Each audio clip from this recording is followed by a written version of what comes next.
Eric Muathe, Muathe.com. Let's take a quick study of GoPro.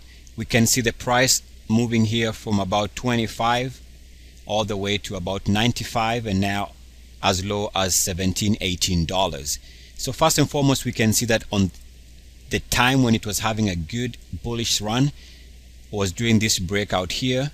After the IPO, it had a few weeks of settling down and finally broke out. Now, because the indicators were not fully developed, we have to go to a daily chart.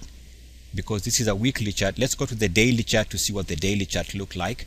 And what we see on the daily is that this is now sometime in September, August of 2014. The stock broke out, as we can see right there.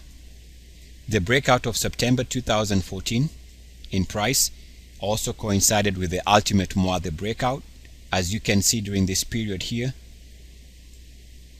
we can see that the RSIs moved to fresh highs.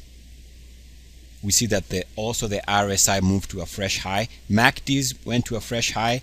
RSI went to a fresh high, which is the reason why the stock went on a nice run, moving from about 45, 46 to the highs of about 95, 96, there in that range. We can also see that when the stock had this massive run after the breakout, moving from here all the way to the highs here of 95, 96, the RSI remained above 69.1, and that's one of the magic numbers I always talk about. So we have to insist that stocks move above 69.1 if we are going to enjoy a major run.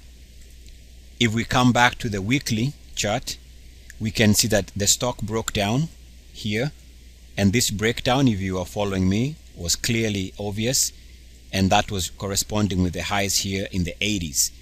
Now what is interesting is if you take the move to new highs on the weekly RSI and elongate that or extend it, you can see that eventually down the road it also becomes resistance. So the same line became resistance in August of 2015.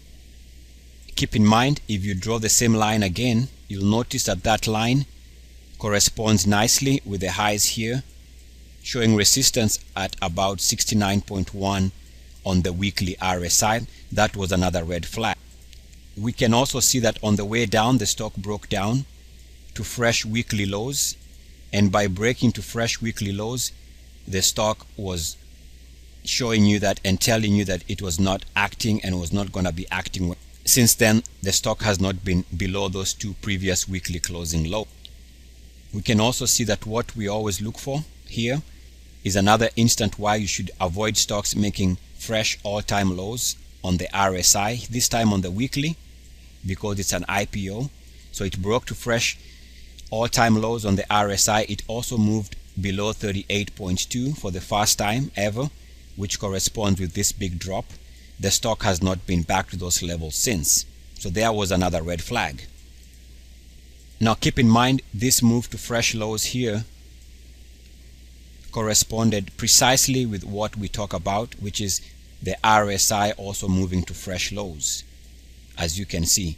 So the RSI were also, the MACDs were also moving to fresh lows, which was another red flag by itself. The last thing to point here is over the last couple of weeks, from about the $25, $26 area, the stock moved its weekly RSI below 30.9, and in doing so, this was another major sell signal, and that's why the stock has been struggling. Keep in mind, 30.90 is equivalent to 69.1. So keep in mind that these are the same numbers, just inverse. So when a stock moves above 69.1, you get a nice move. When a stock moves below 30.90, you get this similar move where the stock has moved from 25 to the mid-teens. Eric Muathe, Muathe.com. Good luck, peace, and blessings. ESCS.